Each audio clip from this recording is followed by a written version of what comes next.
Hey guys, welcome back to the channel. Today's episode we're going to be talking about whether or not we can actually balance these tires. So most of this was filmed prior to the lockdown, so don't freak out. There are some road tests. We did go outside. But anyways, let's just get to it. Got a big ass pile of, so I talked to the guys down at Counterbalance, the balancing bead company. And we're going to give the Counteract is the name of the company. But we're going to try out these tire balancing beads and see how these things work. After looking at the weight of the tire, the engineer down there said, yeah, put 28 grams of these in each tire. So I'll have to double check that. It might have been 26 grams. But it sure is more than the 18 grams that the little online calculator shows. So, all right, let's get to it. Also, we need to pull apart the wheel and make sure that we've got everything clocked correctly, because I think I screwed up when I mounted it last time, and I mounted it with the bead lock clocked to the end piece instead of the actual center of the weight, because you want the bead lock, when you put those tires together, you want the bead lock hardware to be directly opposite of the center weight mass point of this. So the beadlock hardware, I think, is turned this way, which is why we got a little bit of imbalance. Well, I mean, that and it's, come on. It's always going to be imbalanced, but we'll give it a go.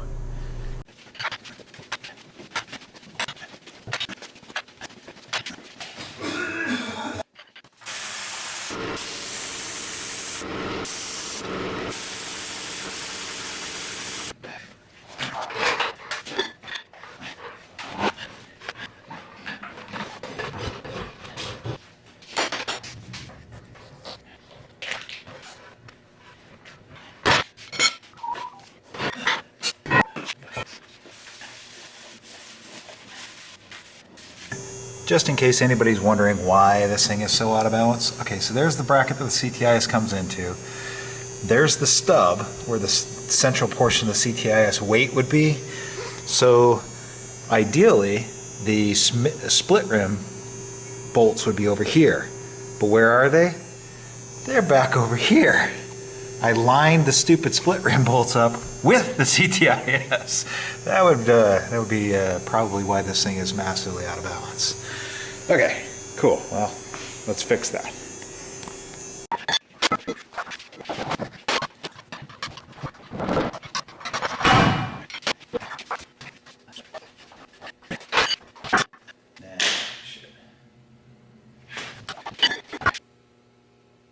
No. Stay. Let's go weigh up some stuff. Looks like we got each one of these little bags. It's supposed to be 14 ounces, but it's coming up 14.3, 14.36, and 14.22. So if we want 26, then we want 16 is a pound. So it's 2 ounces heavy. Okay, so we need to take 2 ounces off here. By the way, these bags open up like nobody's business. And they're just chock full of little tiny. Oh shit. Oh, bastard. Turned off on me. There we go. That's 26 ounces. Alright, let's go put this in the tire. You're theoretically supposed to be able to just throw these bags in, and then the bags will break themselves up, but I'm going to dump these in because I don't want these bags in the tire, because it disgusts me. Okay, let's make a mistake, shall we? Oh, man, I hope I'm doing the right thing. Otherwise, it's going to be a pain in the butt to get out. Let's make sure there's no moisture in the tire. Oh, that's perfectly dry. Okay, there's one. Okay, there's two. Okay, let's put this tire back together, shall we? Well, there's a chunk of stupid. I was putting the rim back on and I smashed the CTIS valve right between the rim and the and the tire.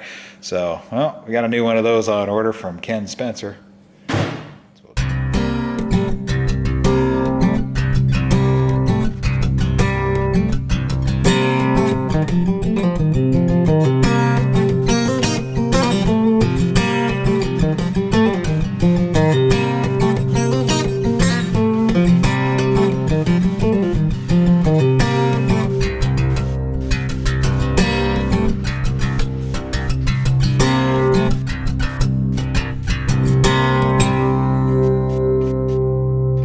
We got a new torque wrench because this one only goes to 200 and that one goes to 250.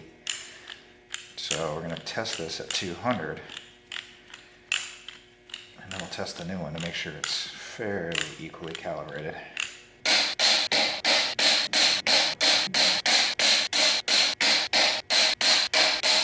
Okay, close, I guess.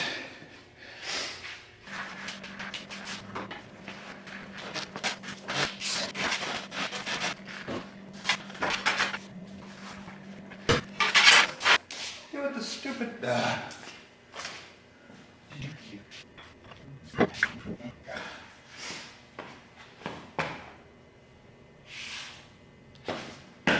put the bolts nuts where the hell did I set them? Aha. There we go. Want more of my favorite loop.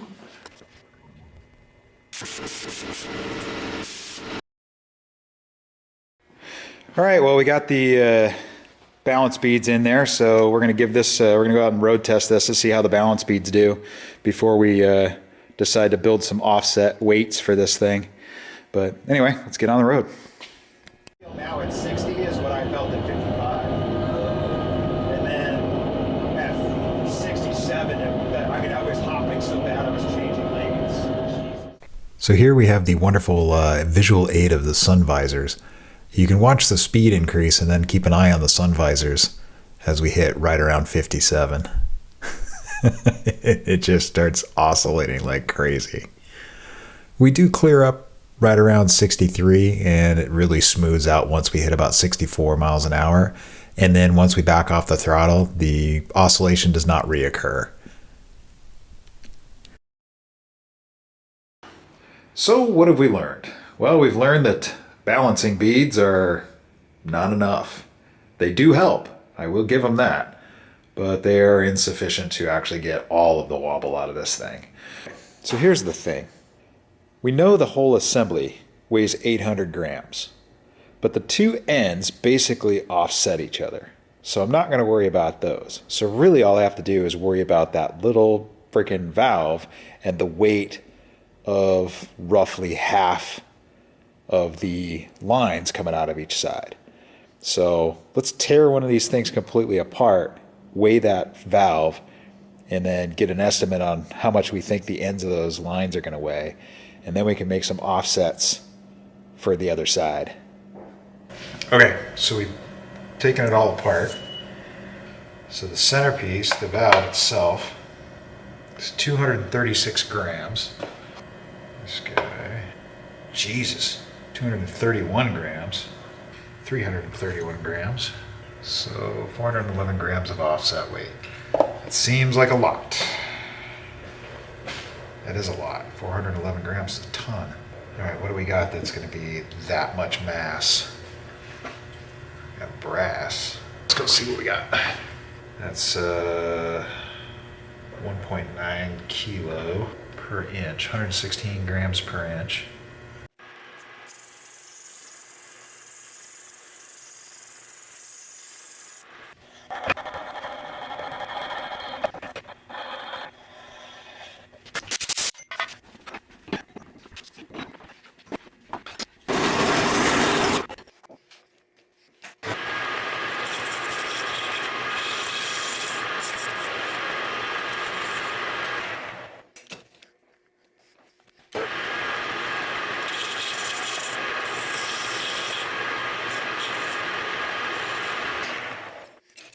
see how close we are.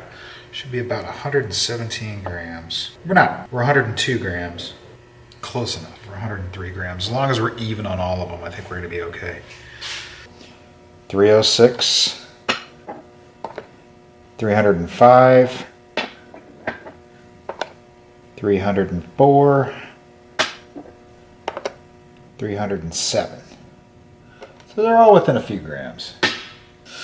Okay, cool. Let's put these on the truck.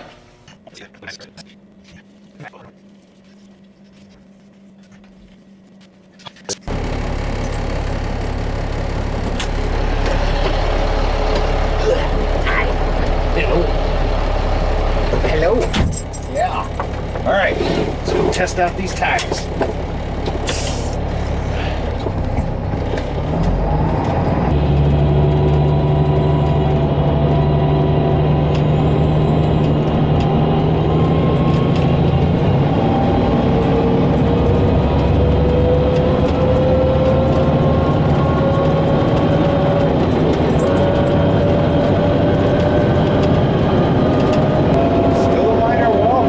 Now that we've run this thing around a little bit, I don't know if I've overdone the weights or underdone the weights.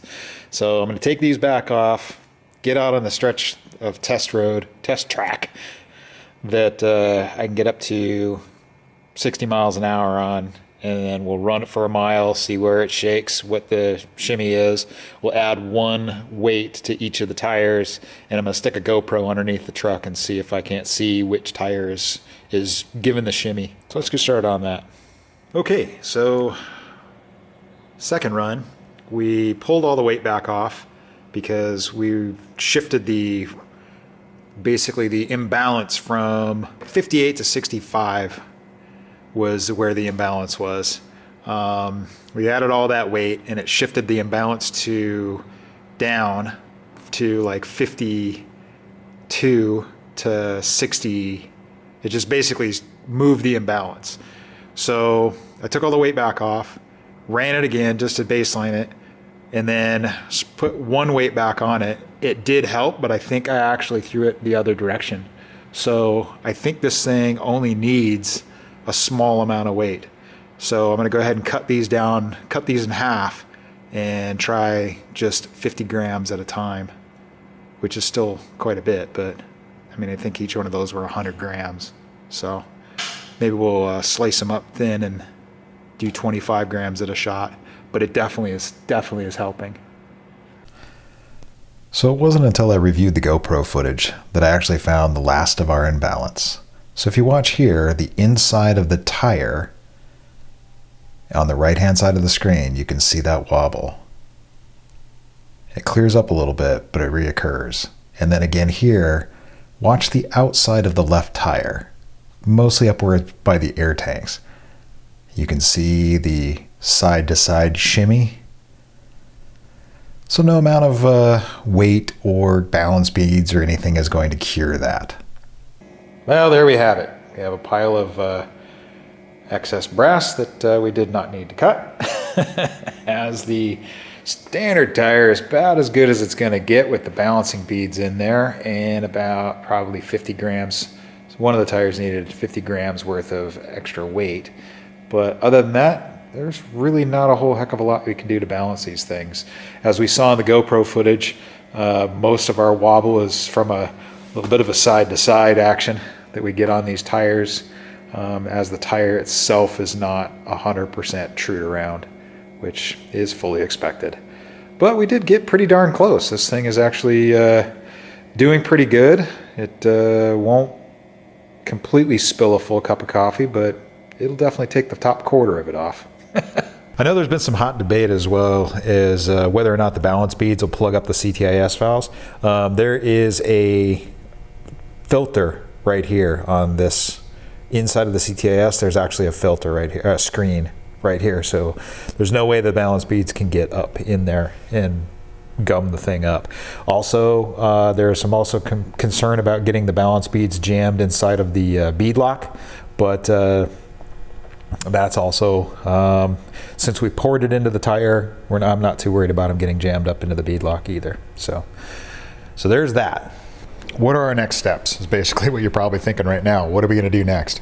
Well, I've gone as far as I want to go with this. It's smooth enough that we're not going to be causing any major mechanical issues in the operation of the truck. And I think probably the next phase of what I'll do is once I burn through these tires, when I go to replace them, I'll probably replace these steel rims, which are probably a little bit bent. I'll replace those with a set of aluminum AMRAP rims or something along those lines, or I'll get a custom set of rims made for this truck. So that's kind of the next step and probably the final straw that I'll even bother with this thing at that point. There we have it. We have a fairly balanced set of tires. The truck's actually running pretty good right now. If you like this video, go ahead and give it a thumbs up. If you're not a subscriber, I'd love to have you as a subscriber. And if you want to follow along on some more in-depth stuff, you can always check out the website, brokeoverland.com. Anyway, thanks for watching, guys. We'll catch you in the next one.